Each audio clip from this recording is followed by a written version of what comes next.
Hello there, this is episode 5 of the Ultimate WooCommerce Shop.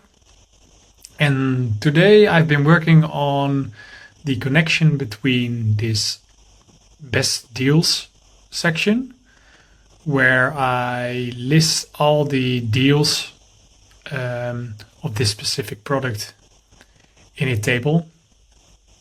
But before, there wasn't a checkout button. And what I did is I created basically a checkout button only for external products. So if it's not a type of external product, this button will not be here. And if you click this button, it will scroll to the best deal section and it will open the tab as well. It also adds this still to the URL. So if you share this link, it does the same. What I also did is added the connected basically this price data to the sale price field. So for example, now you have two sellers here with two different prices, and what I basically did is I've set the regular price as the highest price. So in this case, Amazon. And I set the sale price to Herman Miller. So then WooCommerce shows this as a sale. And then basically you see this is the sale price. This is basically the cheapest seller of everything. Okay, so let me show you what I programmatically did. Let's go to the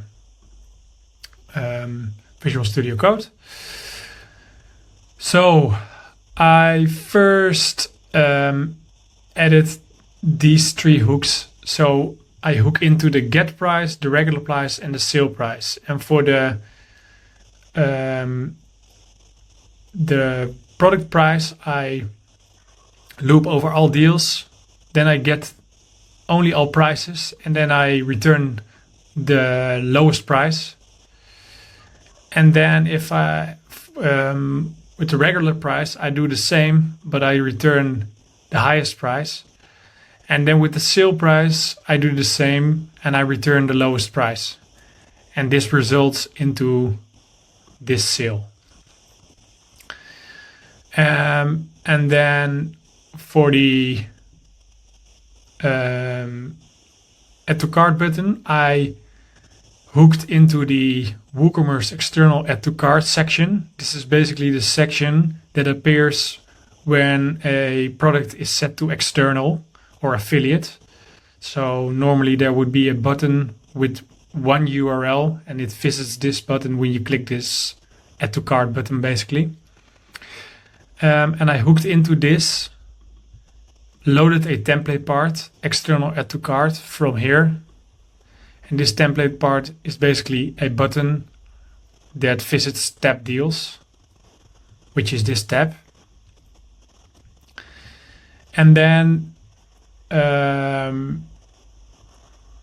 I included a piece of JavaScript. Let me show you where I did this quickly in functions. So I added this as its JavaScript frontend.js. And here I created a simple scroll to function.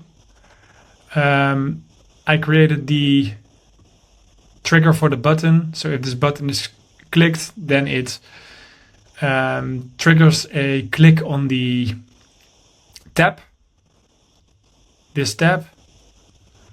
And it scrolls also to this tab section, and then it pushes this part back into the URL. So if you click this button, you can basically share this URL with someone else, and then if this person visits this URL, then it moves to this section. And this was done by this piece of content where it basically checks for a hash like this in the URL, and if there is a hash, then it triggers a click on this button. So if you visit a ID or a hash like this, in general, normally the browser would scroll to this section, and then I even added something to trigger a click also, so that it opens this tab. Okay, so that was it for today. I hope you enjoyed watching, and I hope you see you soon again. Thank you very much. Have a nice day.